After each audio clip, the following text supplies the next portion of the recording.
We're here to voice our opinion, to give freedom to the enslaved and declare war again, again, and again against the unashamed. We grew up in a scene of middle-class white kids who never knew and will never know nothing about violence. Kids who still live in a well-concealed world made of hard music and tough images. Fuck you.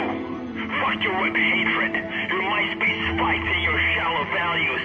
People once swore eternal jihad and all a war to oppression and injustice, but here they come in their weakest, mild, submissive, and yet arrogant lifestyle to just represent everything I hate. Where the fuck are all these mindless zombie motherfuckers now?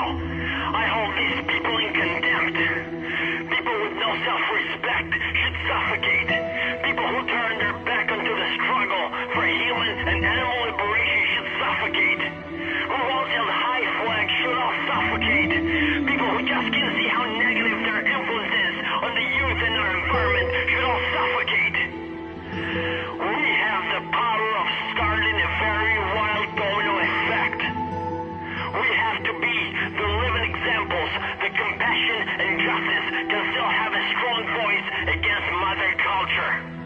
I don't care if you see violence. I don't care if you see radical visions. Every other try has failed.